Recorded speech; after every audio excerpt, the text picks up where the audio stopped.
Hello and welcome to Lost Love Chronicles. Dear listeners, before we get started, drop a quick hi in the comments and let us know where you're tuning in from. Now let's start with the story. I used to think my life was pretty solid. I had a decent job as a mechanic at a local garage, a rented house in an okay neighborhood, and a wife, Ariana, whom I'd been with since college. Nothing fancy, but stable. You know, I worked hard, paid the bills on time, and thought I was building something that would last. Ariana and I weren't perfect, but whose relationship is? We had our routines, our inside jokes, our plans for the future, or at least, that's what I thought. Then, about 2 years ago, everything blew up in my face. I came home early from work one day, hoping to surprise Ariana for our anniversary. I wanted it to be a good surprise, something to show her I cared. But when I walked in, I found her in our bed, screwing our neighbor. I'm not even exaggerating. The look on her face when she saw me standing there wasn't embarrassment or guilt.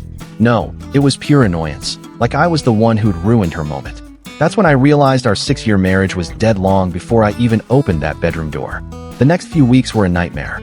A blur of arguments, fake apologies, and me crashing on my buddy Mike's couch, trying not to lose my mind. Ariana kept insisting it was just a mistake, that we could work through it. But then I found the texts. Months and months of them. This wasn't a one-time slip-up. She'd been cheating on me pretty much our entire marriage. When I confronted her, she just shrugged and said, "You don't understand." It was complicated. I wanted to scream. Complicated? We were married, Ariana. You're supposed to be my partner. She just looked away. The divorce was brutal. She tried to take everything, including the car I'd bought before we met her. Her lawyer was some shark in a suit who treated me like dirt. Meanwhile, I could barely afford my own lawyer, who seemed more interested in his lunch break than my case. But the worst betrayal wasn't even from Ariana. It was from my sister, Brooklyn. We'd always been close, or so I thought. She's a 29-year-old single mom with 2 kids. I helped her out whenever I could. Bought school supplies for my niece and nephew. Fixed her car countless times. Even paid her rent twice when she was between jobs. How did she repay me? By siding completely with Ariana. Not because she thought I deserved to be cheated on, but because Ariana was buying her new clothes, taking her out to fancy restaurants, even babysitting so Brooklyn could go on dates. And the cherry on top? Ariana promised to hook her up with this supposed rich friend of the guy she was cheating with. Brooklyn was literally trading her loyalty for the chance at a sugar daddy. You probably drove her to cheat anyway. She told me over the phone when I called her, like I was the one to blame. Brooklyn said she was still hanging out with Ariana and that men never understand what women need. That was the moment I realized I was truly on my own. I hung up, blocked her number, and made a decision right then. I was going to rebuild my life if it killed me. I packed up the few things Ariana's lawyer let me keep and found the cheapest apartment I could. It was basically a shoebox with a bathroom attached, the kind of place where you can cook dinner, watch TV, and use the toilet without even getting up from your bed. Yeah, that's small. I remember sitting on that lumpy mattress the first night, wondering how the hell my life had collapsed so fast. Like, 6 months before, I was married, had a decent place to live, thought my sister had my back, and was actually pretty happy. Now, I was in a crappy apartment that smelled like the previous tenant's cats. My wife was screwing half the neighborhood, and my sister was Team Ariana all the way. The worst part was seeing their Instagram posts. Ariana and Brooklyn suddenly BFFs, posting selfies at restaurants I could never afford to take Ariana to, with these long captions about living your best life and toxic people. Meaning me, obviously. One time, they even posted from a weekend trip to the beach, something Ariana and I had always talked about taking but never had the money for. Guess she found the money once I wasn't in the picture. My parents weren't much help either. They kept telling me to try to work things out with Ariana because marriage is about compromise. When I told them about catching her literally in bed with another dude, my mom said, "Well, relationships are complicated, honey." Yeah, no kidding, Mom. I think that's what hurt the most. Everyone acting like I was overreacting by being upset that my wife was cheating. Like I was the unreasonable one for not wanting to stay with someone who had been lying to my face for years. The breaking point came about a month after I moved into that shoebox apartment. I was at the grocery store, picking up my usual ramen and cheap coffee, basically my entire diet at that point. I spotted Brooklyn loading up her cart with expensive snacks, the kind of stuff she'd never been able to afford before. I tried to avoid her, but of course, she spotted me first. She came over with this fake concerned look on her face. "Oh my God, you look terrible," she said, eyeing my cart. "Are you eating enough?" Before I could even answer, she launched into a story about how Ariana was doing so much better now. How her new boyfriend, the neighbor she'd been cheating with, was generous and had taken them all out to some fancy restaurant last weekend. "You know," she said, leaning in like she was sharing some big secret. Ariana told me everything about why your marriage failed. You really should have paid more attention to her needs. I just stared at her, not even knowing how to respond. My own sister, the girl I'd helped raise after our dad left when she was 12, was standing there basically telling me I deserved to be cheated on. Then she smirked and added, Ariana's new boy might have a friend you'd like. Someone who can afford better groceries than this. She gestured at my cart. I didn't say a word. I just left my groceries right there in the aisle and walked out. That night, I made a plan. I was done feeling sorry for myself. Done letting Ariana and Brooklyn make me feel like I was the problem. I was going to rebuild my life from scratch, and I was going to do it so well that they'd choke on their words. My goal was to work my ass off until I could afford a place of my own, a real place, not a depressing shoebox. Something that was mine, that no one could take away from me. Revenge would taste sweet in the end. So my routine went insane, probably not healthy, but I didn't care. I'd wake up at 5 o'clock in the morning and hit the crappy gym in my apartment building. Basically just a treadmill and some dumbbells shoved into a closet. Then I'd get to the garage by 6:30 and work until 6 o'clock or 7 o'clock in the evening.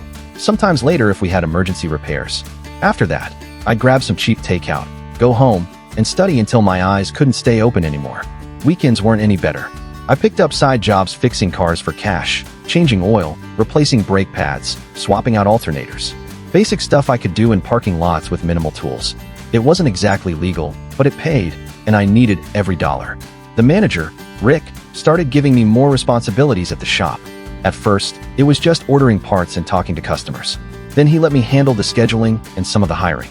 By month 6, I was basically running the place while he supervised, aka played solitaire in the back office. One day while we were locking up, Rick said, I've owned this place for almost 30 years. Never had someone work as hard as you do. What's driving you, kid? I thought about telling him the whole sad story, the cheating wife, the backstabbing sister, the whole mess, but instead I just said, trying to buy a house.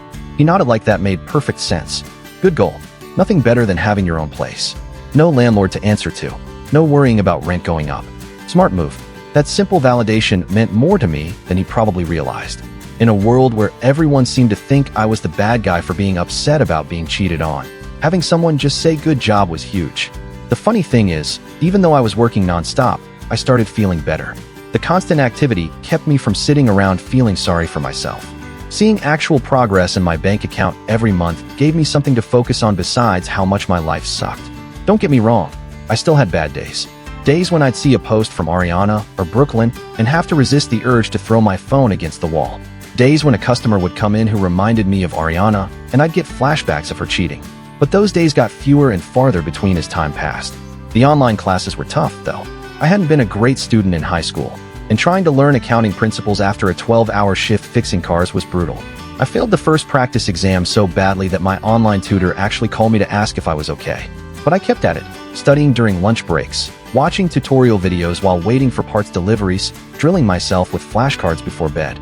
Slowly, painfully, I started to get it. The more I understood, the more I could see how Rick's business could be improved. He was still doing everything old school. Paper invoices, no real inventory system, pricing based on gut feeling rather than actual costs. One night after closing, I showed him a spreadsheet I'd made analyzing the last 6 months of jobs. I'd broken down which services made the most profit, which customers were repeat business, which suppliers gave us the best deals. It was basic stuff I'd learned in my classes, but Rick looked at me like I'd just performed magic. Where did you learn to do all this? He asked, scrolling through my analysis. Online classes, I said. Been taking them at night. He gave me this long look, then said something that changed everything. You know, I've been thinking about selling this place when I retire. Always figured I'd just close up shop. But you interested in buying me out someday? I couldn't believe what I was hearing. Own the garage. Actually be my own boss. It seemed impossible. I don't have that kind of money. Rick, I said. He waved his hand dismissively. We could work something out. Payment plan. You taking over more and more while I phase out. I'd rather sell to someone who gives a damn than some corporation that'll fire everyone and jack up prices. It was the first time in ages that I felt like maybe things might work out. Not just getting by, but actually building something. Having a future that I controlled. That night, I went home and added another goal to my list. Not just buy a house, but buy the garage too. It would take longer, require even more work, but the thought of owning my own business, being completely independent, was too good to pass up. About a year into my nonstop grind, things at the shop were going great. Rick had basically made me the manager, and our business was up 30% since I'd started running things. I was saving every penny that didn't go to rent or food. My social life was non-existent, but I didn't care. I had a plan. Then I started hearing whispers that things weren't so perfect in Ariana and Brooklyn land. The guy Ariana had been cheating with? Yeah, he'd moved on to someone else barely 2 months after our divorce was final. Apparently, he wasn't interested in anything serious. And that rich sugar daddy Ariana had promised to introduce Brooklyn to? Turned out he was just some broke dude pretending to be rich to get into clubs. When Brooklyn finally met him, he tried to get her to pay for dinner. The shopping trip slowed down. The fancy vacation stopped. Ariana had blown through most of her divorce money, trying to impress her new boyfriend, who'd now ditched her. Brooklyn, who did quit her steady job at the insurance office thinking she was about to land a rich guy, was struggling to find work again. I heard all this through Mike, who was still friends with Ariana's cousin. I didn't say anything when he told me, didn't laugh or say I told you so, just nodded and kept working on the transmission I was fixing. But inside, I'm not going to lie, it felt good to know karma was finally showing up. Rick noticed how much effort I was putting in and offered me a deal I never expected. He wanted to start the process of me buying him out of the business. You're running it anyway, he said. Might as well own it. We worked out a payment plan that would take years, but it was doable. Between that and my savings, I finally had enough for a down payment on a modest house in a decent neighborhood. Nothing fancy, but it would be mine. The day I signed the papers for the house, I immediately got a text from a number I didn't recognize. It was Brooklyn. Somehow she'd gotten a new phone and wanted to reconnect. Said she missed her brother and how family should stick together. I didn't respond. I was too busy planning my move.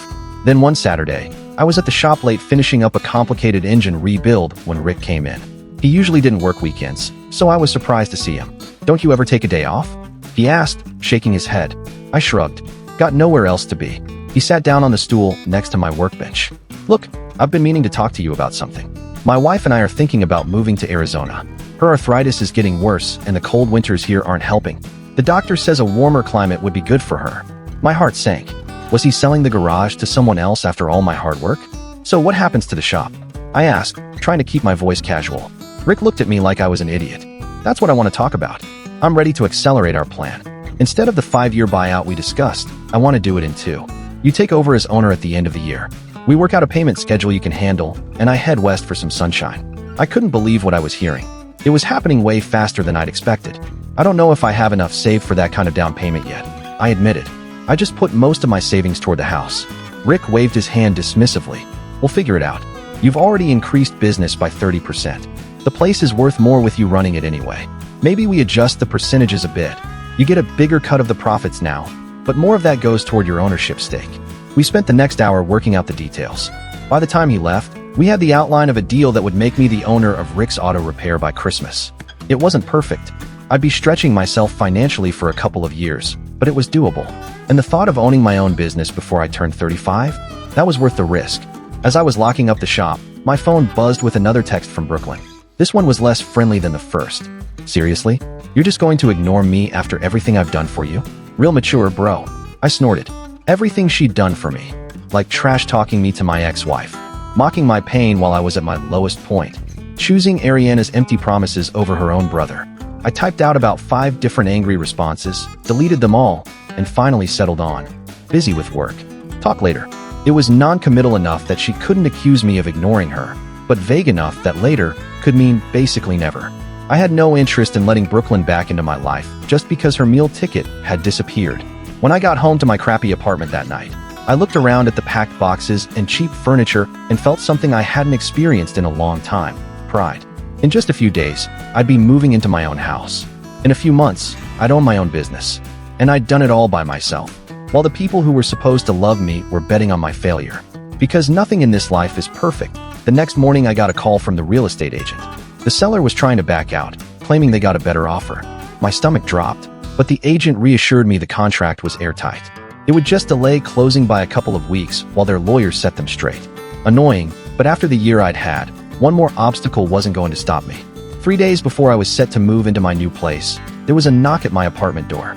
I wasn't expecting anyone, and the few friends I had left knew I was busy packing.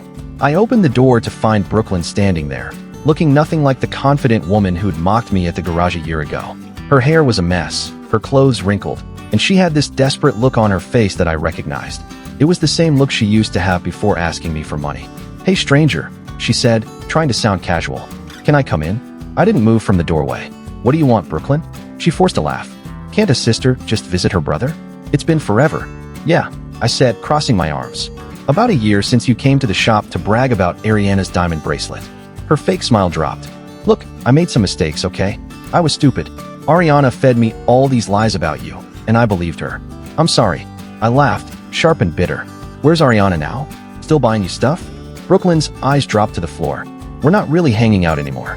She's going through some stuff. That meant Ariana wasn't useful to her anymore. I sighed again. What do you want, Brooklyn? That's when she noticed the boxes behind me. Are you moving? Yep, I said. Bought a house. Closing was last week. Her eyes lit up like I'd just handed her a winning lottery ticket. A house. That's amazing. How many bedrooms? And there it was. I could see the wheels turning in her head. 3, I said, knowing exactly where this was going. That's perfect, she exclaimed, way too enthusiastically. Because, well, I'm kind of in a situation. My landlord's selling the building, and we have to be out by the end of the month. The kids and I have been looking, but you know how crazy rent is these days. I just stared at her, waiting for her to get to the point. So I was thinking, she continued, maybe we could help each other out. The kids and I could move in with you. We wouldn't be any trouble. I could help with bills once I find a new job, and the kids would love having their uncle around. The audacity was actually impressive. After everything, the betrayal, the mockery, the complete dismissal of my pain, she really thought she could just show up and get a free place to live? No, I said simply. Her smile faltered. What do you mean, no? I didn't sugarcoat it. I mean, no. You can't live with me. Not now. Not ever. She switched tactics immediately. Her eyes welled up with tears. But the kids, they have nowhere to go. We might end up in a shelter. Is that what you want? Your own niece and nephew homeless because you're too selfish to help? That's when I lost it. Not by yelling or slamming the door, but by laughing. I couldn't help it. The sheer manipulation was so transparent. Where were you when Ariana was screwing around behind my back? I asked, my voice cold. Where were you when I was sleeping on Mike's couch? When I lost my house, my savings, my marriage? Oh right, you were shopping with the woman who destroyed my life, laughing about what a loser I was. Her face went pale. That's not, I didn't mean. I started to close the door, but she stuck her foot in the way. Please, she begged, real desperation in her voice. Now I have nowhere else to go. Mom and Dad won't help. Ariana's ghosting me. My friends, they can't take us in. That sounds like a you problem, I said, echoing the exact words she'd said to me when I told her Ariana had taken most of our joint account before I could freeze it. I moved her foot and closed the door. For about 5 minutes, she stood out there, knocking and calling my name. I ignored her completely, going back to packing boxes like she wasn't even there. Eventually, she gave up and left. I thought that would be the end of it. I should have known better. The next day, my phone started blowing up with texts and calls, not just from Brooklyn, but from my parents too. Apparently, Brooklyn had gone straight to them with some sob story about how I was refusing to help her and the kids in their time of need. My mom's voicemail was classic guilt trip material. I raised you better than this. Family helps family. I can't believe you would let your sister and those poor children suffer when you have a whole house to yourself. Never mind that my parents had barely reached out during my divorce. Never mind that they'd suggested I try to work things out with Ariana even after I told them about the cheating. Never mind that they'd done absolutely nothing to help me when I was the one in crisis. My dad's message was worse. Son, I'm disappointed in you. A man takes care of his family. Your sister needs help and you're in a position to provide it. That's your responsibility as her brother. I hadn't heard from him in months, and this was what finally got him to call, telling me I wasn't being man enough because I wouldn't let my backstabbing sister move into the house I'd worked my ass off to buy. I didn't respond to any of them. Instead, I focused on finishing my packing and coordinating with the moving company. I'd taken the day off from the garage specifically to get everything ready for the move, and I wasn't going to waste it dealing with family drama. Then came the text that really set me off. It was from Ariana. Yeah, my ex-wife. The woman who cheated on me for most of our marriage thought she had the right to weigh in. I know we're not on the best terms, but I'm really worried about Brooklyn and the kids, she said. You bought a house with plenty of room, but won't help them. That doesn't sound like the man I married. Please reconsider. The hypocrisy was so stunning I had to read it twice. I finally broke my silence with a single reply. The man you married no longer exists. You killed him. Do not contact me again. Then I blocked her number. By that evening, the messages from my family had taken on a more threatening tone. Mom was now saying she was going to have to get involved if I didn't do the right thing. Dad mentioned something about coming over to talk some sense into me. Brooklyn had switched from begging to angry accusations about how I was showing my true colors and always was the selfish one. I didn't care anymore. Let them come. Let them threaten. I was done being the family doormat. The next morning, I woke up to a new voicemail from an unknown number. It was Ariana's mother, my former mother-in-law, telling me she was very disappointed in how I was treating Brooklyn and that she had raised Ariana to believe family comes first. I nearly choked on my coffee. Yeah, Ariana really put family first when she was screwing the neighbor. I realized they were pulling out all the stops, contacting anyone they thought might have influence over me. It was pathetic and desperate, but also a little scary. How far were they willing to go? I decided to take some precautions.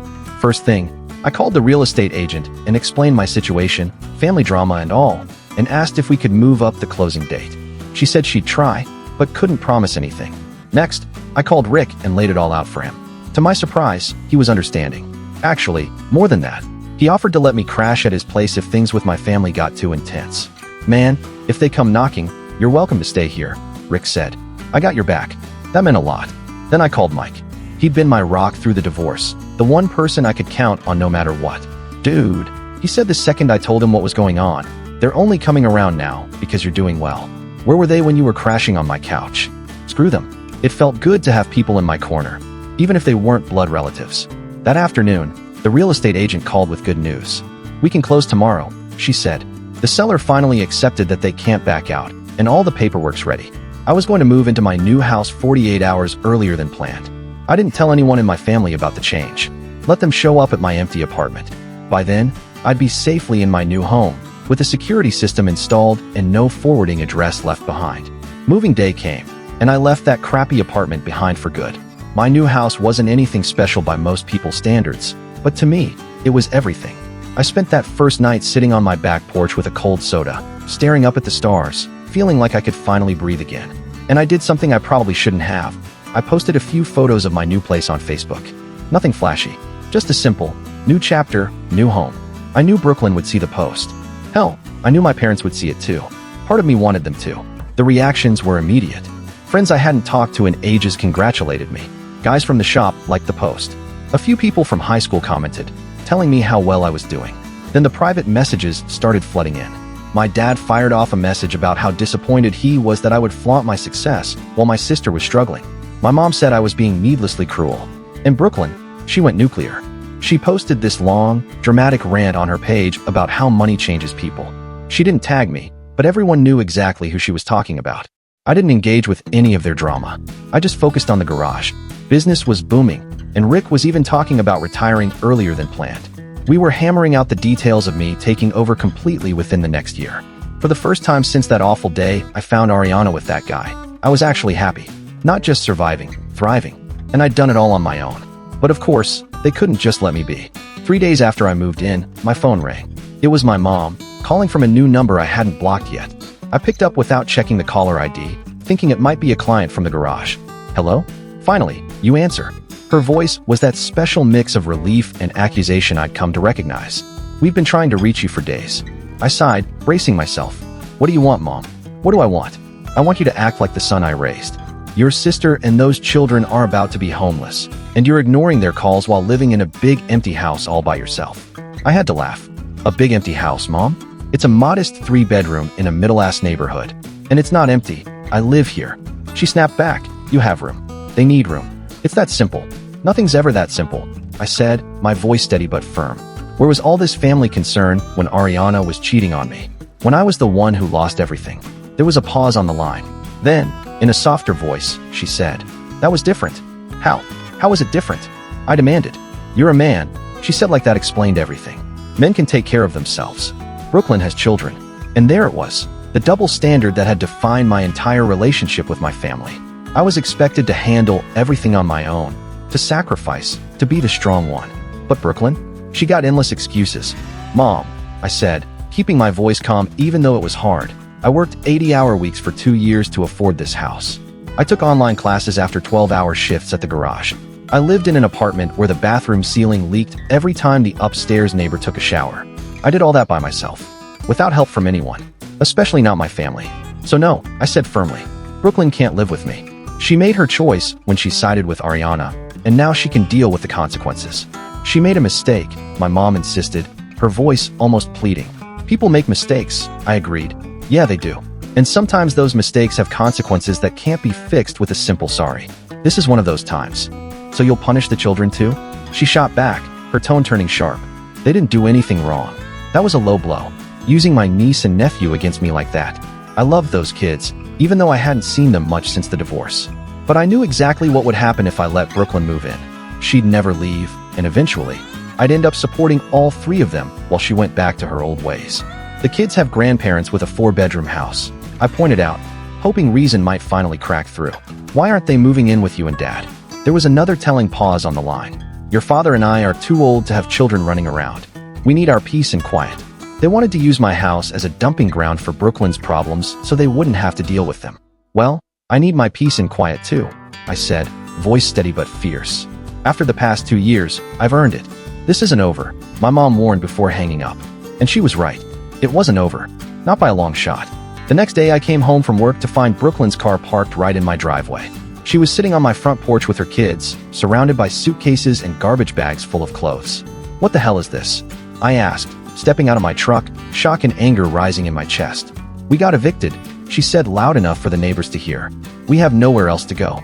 The kids looked confused and tired, their faces worn from too much worry for too long. I felt bad for them, I really did. But this level of manipulation made my blood boil. So you thought you'd just show up at my house with all your stuff without even asking? I said defiantly. You wouldn't let your own niece and nephew be homeless? She was trying to back me into a corner, using the kids as shields. It was a dirty move, but exactly what I'd expect from her. Get in your car and leave, I said firmly. Now, she challenged me, voice sharp. Or what? You'll call the cops on your own sister with her kids right here? I took a deep breath, trying to keep my calm. Brooklyn, this isn't going to work. I'm not letting you guilt me into this. Take the kids to Mom and Dad's. She shook her head. They won't take us. Then call Ariana, I suggested. You two were best friends, remember? Shopping buddies? She can put you up. Brooklyn's face darkened. Ariana and I, we're not really talking anymore. Shocking, I muttered under my breath. I softened my tone just a bit. Look, I feel for the kids, I really do. But you can't stay here. Brooklyn spat, acting all high and mighty. Because you've got a house now? Newsflash, you're still the same loser Ariana cheated on. No wonder she couldn't stay faithful. Who'd want to be with someone so selfish and cold? And just like that, any guilt I might have felt vanished. That was the real Brooklyn, the one who had mocked my pain, who had chosen Ariana over her own brother, who was now trying to manipulate me using her children. Get off my property, I said coldly. Now, or I really will call the cops. She must have seen something in my face that told her I meant it, because she started gathering up her bags. Come on, kids, she said loudly, trying to sound brave. Your uncle doesn't want us. We'll figure something out on our own, like we always do. A week after Brooklyn's little stunt on my porch, I thought things would finally settle down. I had my house, my business, my peace. But people like her and Ariana, they don't go down without one last desperate attempt. I knew better this time, so I took precautions. The morning after Brooklyn's stunt, I went straight to the county clerk's office and filed for a no trespassing order against her. The process was easier than I expected. Turns out when someone shows up with bags and kids trying to force their way into your home, that's actual grounds for concern. The police officer I spoke to said I had enough evidence to enforce it immediately. She also suggested I install cameras, just in case Brooklyn tried anything again. So that's exactly what I did. By noon, I had security cameras covering every inch of my property, with motion alerts sent straight to my phone. Let Brooklyn try another sob story ambush. I'd have the cops at my doorstep before she could get comfortable. But then Ariana showed up. Out of nowhere. It was late, close to midnight, and I was just pulling up after a long day at the garage. The porch light caught a figure sitting on my front steps, arms wrapped around herself. It took me a second, but when she looked up, I recognized her. Ariana. She looked terrible. Nothing like the put-together woman who used to flaunt new jewelry on Instagram while mocking me behind my back. Her hair was a mess, bags under her eyes, and she looked smaller somehow, like life had finally knocked her down a few pegs. Matt, she said, voice weak. I didn't know where else to go. I laughed, the sheer audacity hitting me like a punch. Not my problem, I said, stepping around her to unlock the door. Please, she said, standing quickly. Just talk to me. I sighed. Talk about what? Ariana? How you cheated on me for years. How you ran through the divorce money and got dumped. Or maybe how you encouraged my sister to turn against me. Pick one. She flinched, but didn't say a word. I made mistakes, she whispered, swallowing hard. I was stupid. I thought. She stopped, rubbing her arms like she was trying to hold herself together. I thought I had everything figured out, but I didn't. He left me mad. Just like that. One day I woke up and he was gone. Took everything. I lost my job, my apartment. I'm back at my mom's place and she's threatening to kick me out. Sounds like karma, I said, stepping inside. She grabbed my arm before I could close the door. "I loved you," she blurted, tears in her eyes. "I know I messed up, but we had something real. Don't you ever miss it?" I stared at her for a long moment, then smiled. "No," I said, and shut the door in her face. I stood there listening as she cried outside for a minute before finally giving up and leaving. I didn't feel a damn thing. She was just another person from my past desperate to claw her way back in, but that door was locked, and I was never opening it again. Ariana's failed attempt must have leaked, because 2 days later my parents showed up unannounced. I opened the door to see my mom standing there with her arms crossed, my dad already looking pissed. "We need to talk," my mom said, stepping past me like she still had some authority over me. I let them in, if only to get it over with. They didn't waste time. "Your sister's in trouble," my dad started. "She needs a place to stay. A good son would help her." "A good son," I repeated, laughing bitterly. "Funny, I don't remember hearing from you when I was the one who needed help." My mom's face hardened. "That was different. You're a man. Brooklyn has children. I told her to take them to you." I shot back. "But I guess your peace and quiet is more important, huh? You want me to be the responsible one, but only when it benefits you." My dad stood up, voice cold. "You're selfish. You let money change you. You're not the son we raised." That hit, but not in the way they intended. I just nodded. "You're right. I'm not the son you raised. That guy would have let himself be guilted into taking care of a woman who betrayed him. That guy would have kept giving to people who never gave back. That guy would have let his family walk all over him." I looked them both in the eye. "But that guy's gone, and you should probably leave." My mom huffed, grabbing her purse. "You'll regret this." "Doubt it," I said, holding the door open. They left without another word. I closed the door behind them, locked it, and stood there for a second, taking it all in. I wasn't their son anymore. Good. I didn't need to be. I had a house, a business, a future. I'd built it all from scratch. And as I stood in my own home with nobody left to drag me down, I realized something. I was finally free. Now for the second story. Ember and I broke up right after our twins were born. We hadn't been together long. Just about 14 months when she found out she was pregnant. I remember how panicked we both were at first. It was like, what now? How do we handle this? We thought maybe we should try to make it work, for the kids' sake. You know how it goes. You figure having a family will just somehow make the relationship fall into place. I'll admit, though, we weren't exactly compatible from the start. We had our moments, some good times, sure, but it never felt like a deep, long-lasting connection. When she told me she was pregnant, I thought maybe we could push through it. Maybe having the babies would bring us closer. But honestly, we were about as compatible as chalk and cheese. Still, for the twins, we gave it our best shot for a while. Things were okay for a bit. Sure, we had arguments. What couple doesn't? But nothing major. We co-parented well enough, and we weren't constantly at each other's throats. Then, one day, Ember sat me down. I could tell something was up. "Colton," she said quietly, "I met someone." I nodded, trying to keep my cool. "Someone I think I can have a future with," she added. I took a breath. "I get it," I said. "You want a fresh start, something different from what we had." She looked relieved I wasn't angry or upset. "Yeah, I think splitting up is for the best." And honestly, I couldn't argue. The relationship wasn't solid to begin with. I wasn't heartbroken. We ended things amicably, at least as amicably as breakups go. After that, we found our rhythm with co-parenting. Things got smooth, or as smooth as they can be when two people are raising kids from separate homes. We split the time evenly, kept communication focused on the kids, and made a real effort not to let any tension affect the twins. Because of that, we didn't even bother with child support. We split everything evenly. 2 years after we split, Ember met her now husband. This guy wasn't the one she started dating right after our breakup. He was someone new. Here's the thing. Ember's new husband had a daughter about the same age as our twins. When she first told me about him, how serious things were getting, I wanted to be supportive. I figured it might make things easier for the kids if we all tried to get along. Honestly, I was fine with them having another father figure around. But things started shifting when Ember casually brought up including her stepdaughter in the same way we included our twins, like doing everything together as one big family. She threw it out there like it was no big deal. "Wouldn't it be nice if we all did things as one family?" she said, smiling like it was an obvious idea. At first, I thought it was harmless. I figured she was just trying to blend our families in a way that made sense for the kids. But then it got strange. She began suggesting that I treat her stepdaughter like my own. I want to be clear, I have nothing against her stepdaughter. She's just a kid caught in the middle of all this. But Ember seemed to think that because we were connected through the twins, I was somehow obligated to include her stepdaughter in every single activity and outing I had with my kids. One day I told her straight up, "Ember, I get that you want everyone included, but I'm not the stepdad here. I can't take on being a dad to your husband's daughter." She looked a little hurt, but kept pushing. "Colton, It's not just about me. It's about the kids feeling like one family. They should all have the same experiences. I took a deep breath and said, I'm already doing my best to be a good dad to our twins. I don't have the time or energy to take on a third child who isn't mine. It was hard not to get frustrated. Co-parenting isn't easy. You're always trying to balance what's best for your kids, keep peace with your ex, and now there's a new person involved who's trying to change the rules. Then the expectations started piling up. Things really took a turn when she began expecting me to babysit her stepdaughter whenever I had the twins. Like if I planned a weekend outing with my kids, I'd get a call from Ember. Hey, could you take Emily along too? We've got something going on, and it'd really help if you could watch her. I didn't mind the occasional favor, but it quickly became the norm. Don't get me wrong, I'm happy to help here and there. But I didn't sign up to be a third parent to her husband's kid.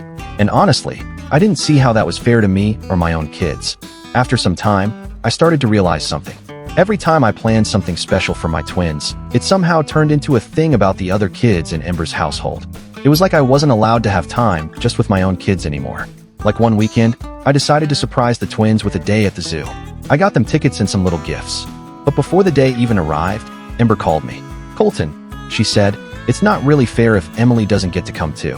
She's their stepsister, you know. They should all have the same experiences. I remember feeling frustrated, but trying to stay calm.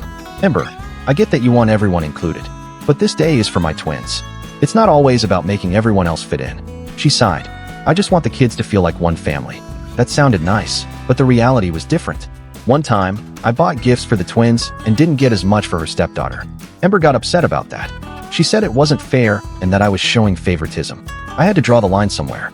So, I decided to keep my time and resources focused on my twins. I explained this to Ember as clearly as I could. Look, Ember, I want my twins to feel loved and included, but I'm not responsible for supporting kids who aren't mine in the same way. That's just not fair, to me or to them. She didn't take it well. You're being selfish, she said sharply. You're not supporting my whole family. I shook my head, feeling the tension rise. I'm not against your family, Ember, but I didn't sign up for this big blended family idea. My role is to be a dad to my twins. That's it. She looked disappointed, but at least we kept things civil enough to continue co-parenting. Since that conversation, I'd say we've been more parallel parenting than true co-parenting, if that makes sense. We mostly stick to our own time with the kids and rarely do anything together as one big family. We don't share plans or mix the kids from her house with mine. It keeps things simple, and it lets me focus on my own kids without extra expectations hanging over my head. Still, every now and then, Ember brings it up like I'm supposed to feel guilty for not helping raise all the kids living under her roof. Over the years, her family situation has gotten even more complicated. She and her husband had a baby together, and later, they took in her husband's nephew. So now at her place, there's my twins, their stepsister, a step-cousin, and a half-sister. Ember tries to keep everyone as one big happy family. But I've made it clear, my role is with my kids, and that's it. It's complicated. Every time I think we've hit a point where things are settled, something new comes up. But I've stuck to my boundaries, and honestly, I don't think it's unreasonable to focus on the two kids who are actually mine. It's one thing to support Ember's decisions as a mother, but it's another thing entirely to be expected to parent everyone under her roof. Fast forward a bit, and that's when things really started going off the rails. Over the years, with more members added to Ember's household, it became harder and harder to keep my boundaries steady. At first, we had figured out a balance. I was doing my part as a dad, but I wasn't wrapped up in her new family situation. But Ember's expectations kept growing. It felt like every few months, there was something new she expected me to help with. Her stepdaughter, her husband's nephew, their baby together. It was like they kept adding layers, and somehow, I was supposed to shoulder some of that load. Then came this whole school trip thing. The school my kids go to is small, so they're in a mixed-age class. That means my twins are in the same classroom as their stepsister and their step-cousin. Fair enough, I thought. It's unusual, but it works for the school, and it didn't bother me. What I didn't expect was how it would turn into a battle about money with their mom and stepdad, about what I was supposed to pay for. This trip was a big deal for the kids. Not just a little field trip, but a visit to an interactive museum that was supposed to be amazing. The school planned hands-on learning and workshops. Sure, it was pricey, but my twins were super excited, and it seemed like a great experience for them. I could cover the cost, so I thought, why not? I paid for the twins and told Ember about it, thinking she'd be glad they were getting this experience. Wrong. The minute I mentioned I'd paid for it, she went weirdly quiet on the phone. Then, flat out, she said, if the other kids can't go, it's not fair. I thought she was joking at first. There was no way she expected me to pay for the other two kids too. But she was dead serious. She said, "It's not right for our kids to go on this luxury trip if her other kids can't go as well." I took a deep breath and tried to keep calm. I told her, "I'm paying for my twins because they're my responsibility." Then I suggested, maybe you and your husband could try fundraising or saving up for the other kids if it meant that much. But then Ember hit me with this. They need to think about how they're all going to feel watching your kids go on this trip and being left behind. Like somehow, the whole household was going to fall apart if these kids didn't all get the same experiences. That's when things got heated. Her husband jumped in, his voice sharp, saying, "It's unfair to treat the kids differently. I'm all for fairness, but there's a line here." I looked him straight in the eye and said, "His stepsister and nephew aren't my responsibility, and I'm not made of money." I didn't hold back. I asked him bluntly, "Shoo, why is it my job to pay for all the kids in your house?" He gave me this look like I was the selfish one. Then he went off on this rant about how they're supposed to be siblings and how I was sabotaging their family. Look, I get it. No kid wants to feel left out. But at some point, they have to understand, I'm not their dad. Ember chose to bring these other kids into the picture and create this new blended family setup. That's her choice. I'm not about to be guilt-tripped into paying for every kid she brings under her roof. What really set me off was when they started making it sound like I was being cruel. They said this would damage the kids' relationships, that it would be my fault if our twins and their stepsister grew apart over something like this. Come on, I'm just a dad trying to do something nice for my own kids. And somehow, it's turned into family drama about what I'm not doing for kids who aren't mine. I said, "Paul, look, I don't think it's fair to expect me to cover everyone's expenses. This trip is a treat for our twins. It's during my time with them, and I want them to go.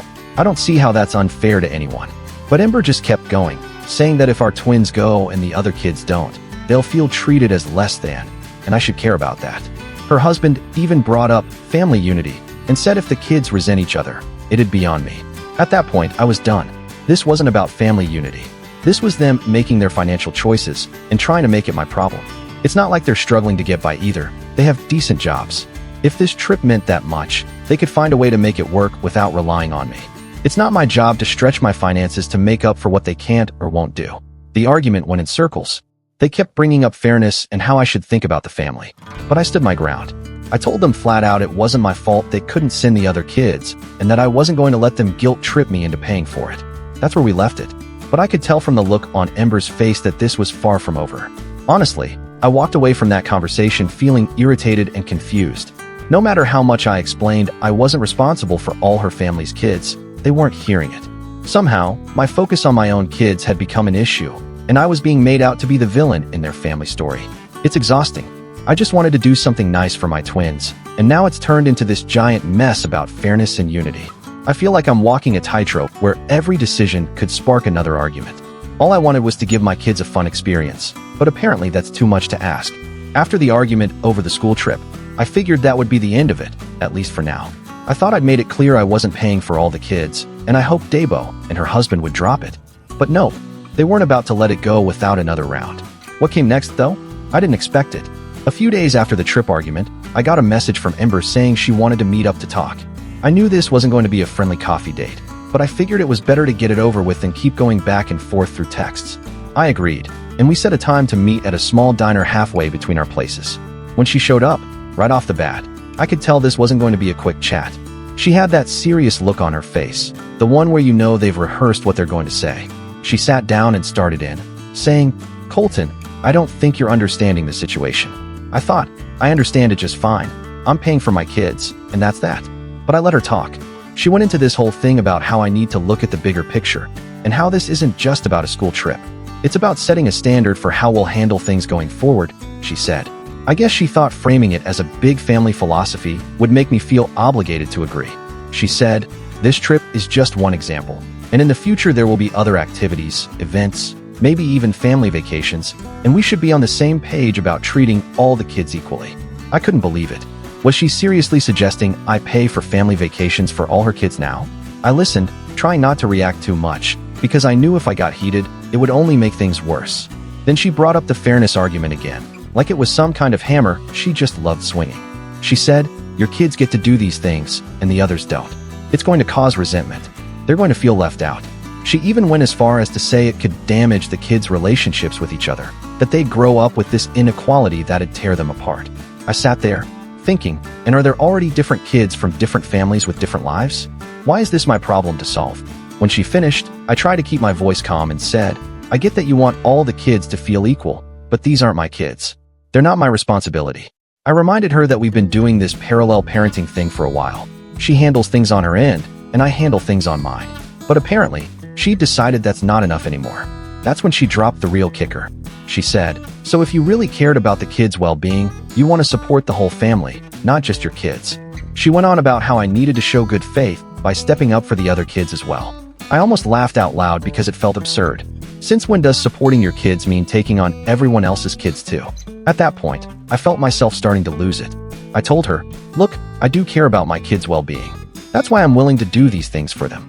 But I'm not going to let you guilt-trip me into paying for kids that aren't mine." She didn't like that. She got defensive and said, "You're being selfish and not thinking about how this will affect the kids in the long run." I fired back, "How is it selfish to take care of my own kids? You made the choice to add these other kids into your household. That's not on me." Then her husband showed up. I don't know if she planned for him to just happen to stop by, but suddenly he was there, coming over to our table. He barely acknowledged me and went straight to Ember like he was about to save the day. He sat down across from me and immediately started in like he'd been waiting for this chance. He said, "Don't think you're being fair. We're supposed to be creating a family here, and your actions are putting up barriers." I stared at him, wondering if he seriously thought I'd buy into this we're all family thing when it came to my wallet. I told him straight up, "Son, I'm here to support my twins. That's what I signed up for. You can't expect me to pretend all these other kids are mine financially." Then he hit me with, "Well, if the kids start hating each other, that's on you. You're the one creating division." That set me off. I told him, "You're the one pushing for me to play dad to kids that aren't mine. I'm not the one making this complicated. I just want to do right by my twins, and that's it." I didn't care if he thought I was being cold. I felt like they were ganging up on me, making me feel like the bad guy for having boundaries. Things got heated after that. Ember jumped in, saying, "If the kids grow up resenting each other, it'll be because you didn't care enough to support our family vision." I couldn't believe what I was hearing. I told her, "Tiff, if that's the case, maybe you and your husband need to figure out a way to handle it. But don't put it all on me." By this point, people in the diner were giving us looks. I didn't care. I was fed up with being made to feel like the villain. I just wanted to do something nice for my kids, and it had spiraled into this mess about what I owed her household. It was like they expected me to fund whatever came up for every kid under their roof because they decided to blend their families. I stood up and said, "Look, I've said my piece. My focus is on my twins, and that's not changing. If you want everything to be equal, maybe you need to look at what you guys are doing, not what I'm doing. I'm done being the bad guy here." With that, I walked out feeling a mix of frustration and relief. It was clear no matter what I said, they weren't going to get it. As I left, I could feel their eyes on me like they were waiting for me to give in. But I was done. After that disaster of a conversation, I thought things might cool down. I figured Ember and her husband would get the point and drop it. But I should have known better. The whole thing didn't disappear, it got worse. A few days later, I started getting long-winded texts from her family members. It started with her sister, who's usually chill and stays out of our issues. Suddenly, she's texting me about how it's important for the kids to feel like they're in one big family. She started with messages like, "If you really cared about your kids' happiness, you'd be willing to do this for them." It felt like she was implying I was doing something wrong just because I didn't want to pay for her sister's stepkids. At first, I tried to ignore it, thinking she'd eventually let it go. But the messages kept coming, and they got less nice. It went from subtle suggestions to flat-out accusations. Suddenly, I was selfish, stingy, not thinking about the bigger picture. They made it sound like I was tearing their happy family apart just because I didn't want to fund a trip for kids who aren't mine. It was like I'd declared war on them or something. Then it got worse. Ember's mom called me. I hadn't spoken to her in a while, so I was surprised to see her name pop up on my phone. I figured she'd want to talk about the twins, maybe have a calm discussion. Nope. The moment I answered, she launched into this speech about how things should be. She said, "If you just paid for all the kids, this wouldn't be an issue. You need to think about how much better it would be if you were more involved with all the children." I felt my patience slipping. I told her, with all due respect, those kids are not my responsibility. I'm doing right by my own kids, and that's what I signed up for. But she didn't let up. She kept going, saying, "A good man steps up and takes care of the whole family, not just his own." I was floored. I tried to explain, I want the best for my twins, but that doesn't mean I have to financially support every kid or daughter brought into the household. I added firmly, I'm not going to feel bad for taking care of my own kids and setting boundaries. She wasn't listening. The conversation spiraled, with her repeating the same lines about my duty as a father and how the kids would suffer if I didn't step up. She played the guilt card hard. By the end, I was done. I told her we weren't going to agree, politely ended the call, and that was that. But the pressure didn't stop. Over the next week, it felt like they were rallying the whole family against me. Ember's brother left a passive-aggressive comment on one of my social media posts about being a dad, saying, "Real dads support their families no matter what." It was obvious he wasn't talking about just my kids. I didn't respond. I deleted the comment and moved on, but it still annoyed me. I'm doing my best for my twins, and somehow that makes me the bad guy in their eyes. One day, I dropped the kids off at Ember's, and as I was heading back to my car, her husband caught up to me. No hi, no small talk. He just jumped right in. He said, "You know you're hurting the kids with this." I was taken aback. I thought we'd hash this out, but he wasn't done. He went on about how my decision not to pay for all the kids is driving a wedge between the siblings and how I need to be more considerate of the family dynamic. I told him, and I'm not hurting anyone. I'm taking care of my kids. They're not the ones struggling here.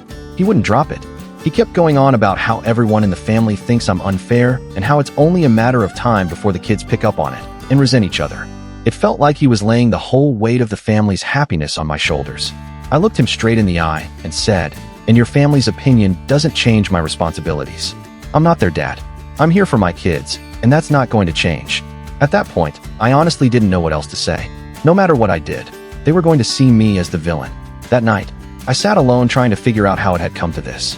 All I wanted was to take care of my kids and give them good experiences, and somehow, I was being painted as some cold-hearted guy who didn't care about family unity. They just couldn't see the line between what's fair and what's not. I vented to a couple of close friends about it. One of them shook his head and said, "Man, that's ridiculous. If they're so worried about the kids missing out, why don't they just pitch in and fund the trip themselves?" I laughed, but it was bitter, because it really felt like her whole family had decided I was obligated to be an all-in parent to kids who weren't mine, just to keep the peace with people who didn't respect my boundaries. The whole thing left a bad taste in my mouth. Texts and calls kept coming from random family members, all pushing the same line. I was over it. It felt like they'd built up this idea that I owed them something, and they weren't going to drop it until I caved. By the end of that week, I realized reasoning with them was pointless. They weren't looking for an explanation. They wanted me to fall in line. But I told myself I wasn't going to let them wear me down. My kids are my responsibility, and I wasn't going to let this extended family guilt trip change that. It's crazy that all this started from me trying to pay for my kids' school trip, but it turned into a battle over who's doing enough for the whole family. They may not like it, but I know where I stand. After that week of nonstop messages, friendly advice, and guilt tripping from Ember's family, I knew I had to make a final call on my boundaries and stick to them. No exceptions. It was clear that no matter how much I explained myself, they weren't going to get it. They were laser-focused on this one big, happy family idea, and apparently, I was the guy standing in the way just because I refused to pay for every kid they added to their home. First, I talked to my twins about the upcoming trip. I wanted to make sure they were still excited and didn't feel awkward about it because, after all the drama, the last thing I wanted was for them to feel guilty. I kept it simple and said, "Hey, I'm really looking forward to this trip for you guys, and I want you to know this is something special for just the two of you." I didn't go into the messy details, but I wanted them to know it was okay to enjoy something for themselves. Both of them seemed relieved. They'd picked up on some tension, kids always do, but they were happy and genuinely excited to go. That was a huge weight off my shoulders. I needed them to know they deserve nice experiences without feeling responsible for anyone else. With that settled, I knew I had to set clear boundaries with Ember and her family. Not just a vague "I'm paying for my kids" only boundary, but a real line they'd understand couldn't be crossed. I called her, keeping it calm and straightforward because I didn't want another hour-long argument. I said, "Look, my role as a parent is to support my twins. I'm here for them, and I'm doing what I can to give them good experiences. But that doesn't extend to other children who aren't mine. I respect your choices and your family, but my financial responsibility ends with my twins." Of course, she wasn't thrilled. She immediately started in on how the other kids would feel, how it's not fair for siblings to have different experiences. I let her talk for a bit, but when she started down the guilt-tripping path again, I stopped her. I said firmly, "I hear you, and I understand how you feel, but this is my final decision. I'm not paying for any extra expenses outside of our twins. If you want to work something out for your household, that's up to you, but you need to stop putting that pressure on me." There was silence for a few moments after I laid it all out, and I could tell she was fuming on the other end of the line. I almost expected her to launch into one last desperate pitch, trying to wear me down, but after a beat, she must have realized it wasn't going anywhere. She finally said, "Fine, I guess you've made your choice." The tone was dripping with that classic, "I'm disappointed in you" vibe, like she wanted me to feel guilty. But honestly, I didn't. By then, I felt more relief than anything else. I was done explaining myself. After that call, things got quieter. No more random texts from her family showing up out of nowhere. No more passive-aggressive comments on my posts.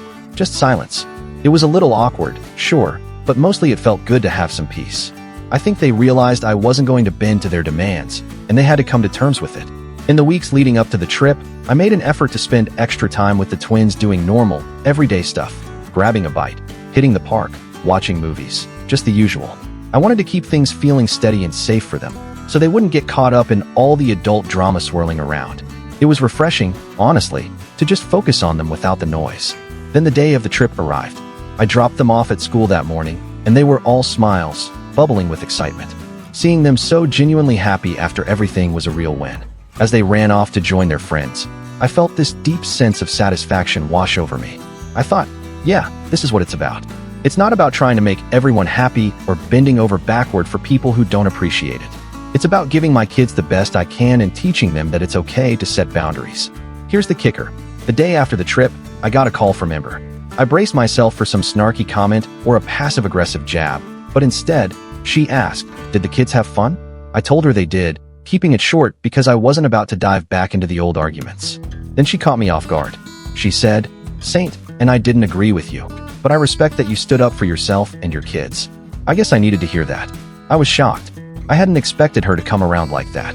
It wasn't an apology, not exactly, but it felt like an acknowledgement that maybe I wasn't the villain they'd painted me to be. Since then, things have been a lot more peaceful. I don't hear from her family anymore, and it feels like we've reached a new level of understanding. We might not see eye to eye on everything, but we've accepted our roles in the kids' lives. Honestly, I think it's made me a better dad because I'm not constantly second-guessing every decision, wondering how it'll affect her household. I'm just focusing on what's best for my twins. In the end, this whole situation taught me something important. Sometimes setting boundaries isn't just about saying no to others. It's about saying yes to your own peace of mind. I've learned it's okay to prioritize my family and not feel guilty about it. If others don't get it, well, that's on them, not me. Things are in a good place now. The twins are happy, I'm happy, and it feels like we're moving forward without all the extra baggage. I made it clear where I stand, and I think everyone, even Ember and her husband, has come to respect that. It's not perfect, and I'm sure there'll be bumps down the road, but I know I can stand my ground and make decisions that are best for my family without getting lost in everyone else's expectations. A few weeks after things had settled down, I thought I'd finally heard the last of the demands. But then Ember hit me with something new. Out of nowhere, she started talking about the twins' living situation at her place and how they don't have the same comforts they have with me. At first, I thought she was just venting, maybe frustrated with her own circumstances. But then she dropped a hint, a big one, that I should do something about it. Turns out, she wanted me to buy a house. Not for me, but for the kids. She said it wasn't fair for them to go back and forth between two different standards of living and that it could hurt their self-esteem if they felt like they were lacking at her place. I was trying to process if she was serious, but no, she was dead serious. She expected me to buy a second house for the kids to stay in when they're with her, so she could live there too, all on my dime. I tried to keep calm, but I had to ask, does that even make sense? You already have a home. She immediately went off about how their house is too small for a family her size and how it's affecting the kids' mental well-being. She started talking about equal standards, like it was my job to make up for every choice she'd made since we split. When I told her flat out that wasn't going to happen, she pulled out every guilt trip in the book. She said, "Don't you want the kids to feel just as comfortable at my place as they do with you? It's unfair that you're not willing to provide for their full living experience." She made me out to be some cold-hearted jerk just because I didn't want to buy her family a new house. At that point, I was done. I told her, "Look, the twins have everything they need at your place. If you think they need a bigger house, that's something you and your husband can handle. I'm not responsible for upgrading your home." She was quiet for a moment, then snapped back. "Well, if the kids end up feeling like they have a real home only with you, that'll be on you." I just shook my head. That was the end of the conversation. I don't know how she thought this was a reasonable request. I want the best for my kids, sure, but that doesn't mean I'm buying her a whole new lifestyle. I guess there's no limit to what she'll ask for, but I'm clear now. It took me a while to get to this point, but after that whole mess with Ember asking me to buy her a house, for her, her husband, and her stepkids, I realized things had gone too far. I wasn't just dealing with unreasonable requests anymore. I was watching my kids get pulled deeper into a family dynamic where their needs were secondary, and I couldn't ignore that any longer. One night, After putting the twins to bed during their weekend stay, I sat at the kitchen table staring at the same family court paperwork I'd looked at a dozen times before. But this time, I didn't hesitate. I filled it out. I filed a motion to modify the custody agreement and pursue full custody. Not out of spite, not out of ego, out of necessity. When the court date came, I showed up prepared. I'd kept records, texts, emails, even voice messages. But more than that, I spoke from the heart. When the judge asked why I was seeking full custody, I said, "Your Honor, I've done everything I can to co-parent peacefully. I've respected the agreement. I've gone out of my way to support my children emotionally, financially, and in every way I know how. But lately, I've been put under increasing pressure to provide for Ember's stepchildren as if they're my own, at the expense of my kids. And when I say no, it causes stress, confusion, and guilt for my twins. That's not a stable environment. That's not co-parenting. That's coercion, and it's hurting them." The judge listened closely, taking notes. Ember, sitting across from me with her lawyer, stayed quiet most of the time. Maybe she thought I wouldn't go through with it. Or maybe she didn't think I had a case. But then the judge did something I hadn't expected so soon. He ordered a child services agent to visit both households and speak with the twins privately. That week felt like a month. When the agent arrived at my home, she was polite but observant, taking notes about everything: the kids' room, their schedules, how I interacted with them. She talked to them alone for a while. I didn't eavesdrop. I just waited, hoping that whatever they said reflected the truth of what they'd been feeling. A few days later, the court reconvened. I walked in with nerves running high, but the moment the judge spoke, I felt everything shift. The Child Services report indicates that while both parents provide shelter, the emotional environment at the mother's household appears strained. The twins stated they often feel neglected in comparison to the stepchildren and expressed feeling pressure to sacrifice or compromise their needs to keep peace in the household. They expressed a clear and consistent desire to live primarily with their father. He paused, looked up from the report, and continued. In addition, the court finds that Mr. Reese has demonstrated a consistent and responsible pattern of care, support, and stability for the children. It is in the best interest of the minors to modify the custody arrangement. Effective immediately, full physical custody is awarded to Mr. Reese. I exhaled for the first time in what felt like days. Ember didn't say much. She looked stunned, like she couldn't believe the emotional weight she'd been throwing around had finally caught up to her. I didn't feel victorious. I felt resolved. Later that evening, when I told the twins they'd be living with me full-time, they both jumped up and hugged me. Lila said, "So we don't have to go back there anymore?" And Derek just whispered, "Thanks, Dad." I hugged them both and said, "You're home now. For good." It wasn't about winning. It was about protecting them. And now, for the first time in a long time, I know they're exactly where they belong. Dear listeners, please share your thoughts in the comments section below and don't forget to like, share, and subscribe.